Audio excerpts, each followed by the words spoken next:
মেয়ের স্বামীর বড় বড় মাছ খাবো, দেশি মুরগি খাবো, হাঁস খাবো, তারপরে বড় খাসির রান খাবো, তারপরে ফলমূল খাবো, মাস গেলি টাকা পাঠাবে, সংসার চলতেছে না, কিছু টাকা বাবা পাঠাই দাও, তোমার শ্বশুর কোনো কাজকর্ম নাই, ছেলে ভার্সিটিতে পড়াচ্ছি, ওর অনেক খরচ, মাসে মাসে আমাদেরকে কিছু হাত খরচ দাও, ভালো ভালো শাড়ি পাঠাও, 3 পিস পাঠাও, আরো কত কিছু।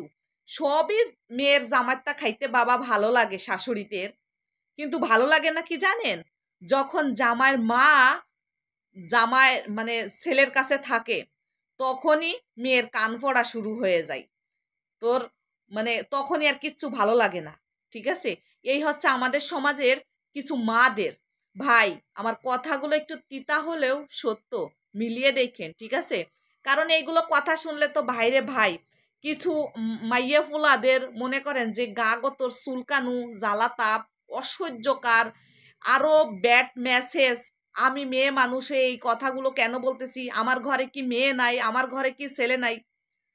সবই আছে, উচিত কথার ভাত মেলে না।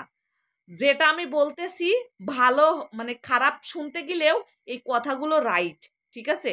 তাইতে আপনাদের মন চাইলে আপনারা শুনবেন, না চাইলে খালাম্মারা চাচিরা আপনারা কানটা বন্ধ করে রাখবেন। কিন্তু যেটা বাস্তব আমি সেটাই বলতেছি। এত জ্বালাতা হয়ে এত চুলকা নিয়ে কোনো লাভ নাই, কারণ আমাদের সমাজের কিছু মাইয়েদের মারা যা চাচ্ছে আমি সেটাই বলতেছি। আবার আছে আমাদের বাংলাদেশের বধূরা, ঠিক আছে? স্বামীত্তা ভাই রে ভাই, স্বামী যদি বড় মাপের কোনো চাকরি বরাত করে, তার চুষে টুষে নিয়ে সব মায়ের বাড়ি বুকসা বাচ্চা কোন ফিলে ফাটাবে, কোন কৌশলে নেবে, কোনটা কি করবে, খালি সেই চিন্তা ভাবনা মাথার ভিতর করায়। আর ওই যে আমাদের রূপসিয়ার আছে, এই রূপের জন্য তার আমাকে স্বামীরা আমাকে কিছু বলতে পারবে না। আমার স্বামী যা, আমার বউ যা চায় আমার বউরে তো তাই দিয়া লাগবে। এরকমের কিছু আমাদের বাংলার বধূরা আছে। তারপরে মেয়ের মা এরকমের ফোন করবে, হ্যাঁ রে মা, জামাই কয় টাকা বেতন পাই? এই বড় মাছটা এনে কার কাছে দেয়? ফলমূল এনে কার কাছে দেয়? বলবে আমার শাশুড়ি বেটির কাছে দেয়, ওই বুড়া বেটির কাছে দেয়। মা তুমি আসো। না রে মা, আমি যাব না। তোর ওই বুড়া শাশুড়ি যেদিনকে ওই মা মানে যাবে, সেদিনকে তোদের বাড়ি যাব। আর ওই বুড়া শাশুড়িরে তাড়াতাড়ি পাঠা। মানে জামাইয়ের সবকিছুই ভালো লাগে, ভালো লাগে না জামাইয়ের মা বা ভাই বোন ননদ ভাসুর কিচ্ছু ভালো লাগে না। এই যে তুমি যে লাট সাহেব জামাই পাইছো, এই জামাইটা কোথার থেকে আইছে?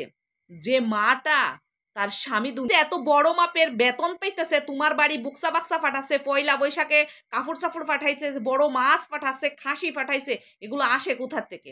আর যে মাটা তার স্বামী দুনিয়া থেকে চলে যাওয়ার পরে তার সেই মাটা কতটা পরিশ্রম করে, কতটা কষ্ট করে তার ছেলেকে প্রতিষ্ঠিত বানাইছে, ভালো বড় মাপের একটা চাকরি করাইছে, আর এখন তুমি সবই ভুলে যাচ্ছ। তো যাই হোক, এমন এমন মারাও আছে যে স্বামী দুনিয়া থেকে চলে যাওয়ার পরে অনেক আছে রাস্তায় হাত পেতে পেতেও ছেলেকে পড়ালেখা শিখাইছে ভালো প্রতিষ্ঠানে নেওয়ার জন্য। আজকে আমি নামগুলো বলতেছি না, আপনারা বুঝে নিবেন, ঠিক আছে? নাম বললে তো আপনাদের শরীরে এরকম বড় বড় ফুসকা ফুটে যাবে, চুলকানি উঠে যাবে, জ্বালাতা উঠে যাবে, আরো কত কিছু।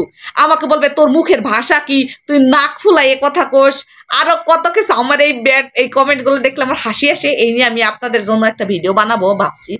তো যাই হোক, আমি নাম বললাম না এখানে। তো এত চুলকাই কেন তোমাদের? হ্যাঁ, ভালো লাগে আর মেয়ের কান পড়া দাও। আজকে আমাদের সমাজে কিছু মেয়ের মার কারণে আজকে কিছু পুরুষ মানুষরা বাধ্য হচ্ছে তার এই শখের দুনিয়া থেকে চলে যাইতে বাধ্য হচ্ছে। যখনই মেয়ের কানের ভিতর কান ফোড়া দেয়, মেয়ে কিন্তু শুরু থেকেই ভালোই থাকে। যখনই ওই যে লোভ জিনিসটা মেয়ের মার কাজ করে না, হ্যাঁ রে আমি তো এই রকমের পাইছি সোনার হরিণ, ওরে কিভাবে চুষে খাওয়া যাবে, যখনই মাইয়ের কানের ভিতর কান ফোড়া দিয়া শুরু করে দেয় না, তখনই মেয়ে আবার শাশুড়ির সাথে স্বামীর সাথে খুঁটিনাটি বিষয় নিয়ে তিল থেকে তাল বানায়। কি রে, আমার মা আসতে পারলো না, আমার মা খাইতে পারলো না, আমার বাপ খাইতে পারলো না। হ্যাঁ, আর এই পাশে মাতে হ্যালো। যখনই একটা মার কাছে যখন একটা মেয়েটি বলে না ফোন করে আমার শাশুড়ি এই বলতেছে, আমার শ্বশুরে বলতেছে, আমার স্বামী, তখন মেয়ের মা যদি আচ্ছা মতন ধাতান দেয় না, তখন মেয়ে আর ওই রকমের সাহস পায় না। মেয়ের মা ও লেন নাই কয়, আর ছেলের মা। আমি বলি যে মেয়ের মাদেরকে, চাচিরা, খালারা, ফুফুরা, মেয়ের জামায়াত হাজবেন্ডের তা খাবেন খান, কিন্তু ধৈর্য সহ্য করে খান। তার মা বাপকেও খাতি দেন, তারও মা বাপ ভাই ব্রাদার আছে, তাদের একটা সুখের সংসার ছিল, সুখের পরিবার ছিল, একমাত্র ধ্বংস করছে আপনার মেয়ে যেয়ে। এবং আপনি বড় মাপের একজন খেলোয়াড়।